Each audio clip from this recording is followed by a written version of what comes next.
Autour de la production de The Voice Afrique francophone, édition spéciale Côte d'Ivoire, il se passe des choses. Vous connaissez déjà Coach Mix Premier, make-up artiste à ses heures voulues. Je vous présente maintenant Didi B qui se prend pour Joel Embiid en plein plateau. La team basketball Côte d'Ivoire aurait dû l'amener pour les qualifications aux Jeux Olympiques. De son côté, le célèbre présentateur Yves Zogbo Jr., à force de faire des passes décisives musicales, a été rebaptisé officiellement DJ Ives par les 4 coachs. Décidément, autant que le bon sens, la musique est universellement la chose la mieux partagée. Alors c'est d'abord une passion. Et en plus, on est toujours logé dans le même carcan des musiques qui marchent, que j'aime bien en faire découvrir à mes proches.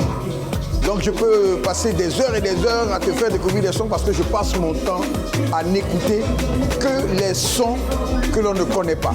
Avec mon père à son âme, mon frère, le Premier ministre Ahmed Bakayoko, on passait notre temps à s'appeler au téléphone pour donner les références des chansons et des parties qui nous intéressaient à la seconde près. Donc c'est devenu une tradition, une habitude. À chaque fois qu'il me faut aller sur la scène là-bas de The Voice, je prie toujours que l'Esprit de Dieu me guide, que l'Esprit parle, même l'Esprit de Dieu parle pour moi, parce que vous m'entendez parler comme ça, mais je suis un gros timide, j'ai du mal à m'exprimer. Et si vous avez trouvé que ma façon de m'exprimer, ça plaît, gloire soit rendue à Dieu.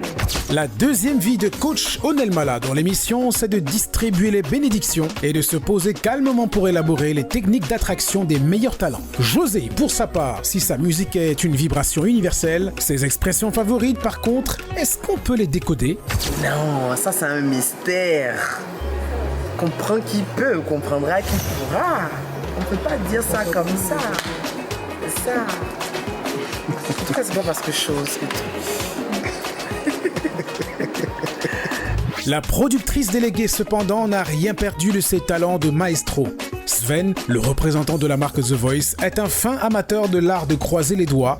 Et quand Andrew Bechel, le constructeur du plateau, n'a pas de fauteuil à réparer, il devient photographe occasionnel. Toutes ces personnes issues de différents pays contribuent par leur diversité et leur savoir-faire à la production de The Voice Afrique francophone, édition spéciale Côte d'Ivoire, une aventure humaine multinationale où les compétences et les expériences partagées sont la meilleure richesse.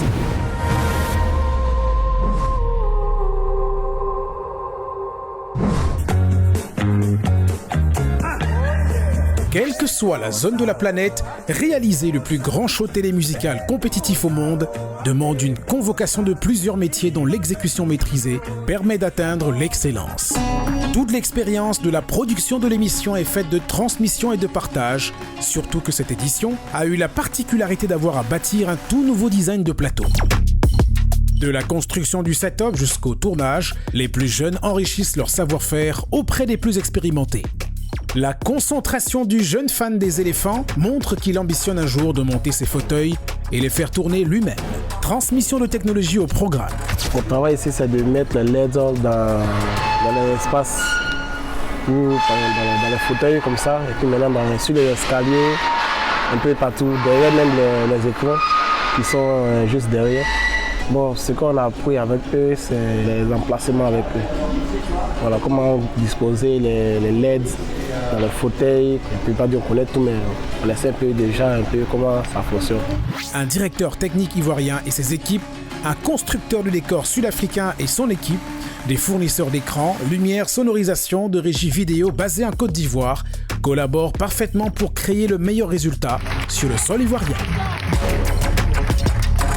Well, the company I worked with, obviously with Roland, and then the people underneath her. That was Pacom. I worked a lot with him and his crew. Very, very nice to work with his crew.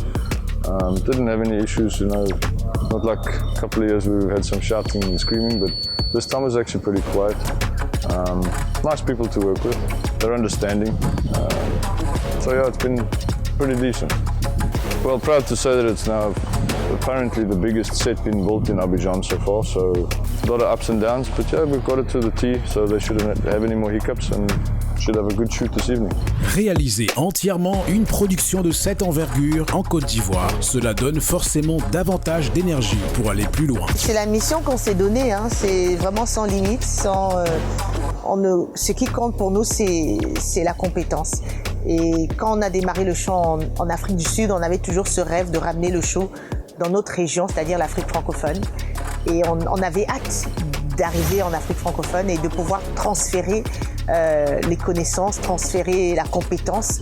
Et je pense qu'on le fait au fur et à mesure. Ça veut dire qu'on a terminé la 3e saison ici pour les shows en direct. On a fait The Voice Kids ici. C'est vrai que tout était enregistré, comparé, mais c'est la première fois qu'on fait vraiment un The Voice adulte de bout en bout, du début à la fin.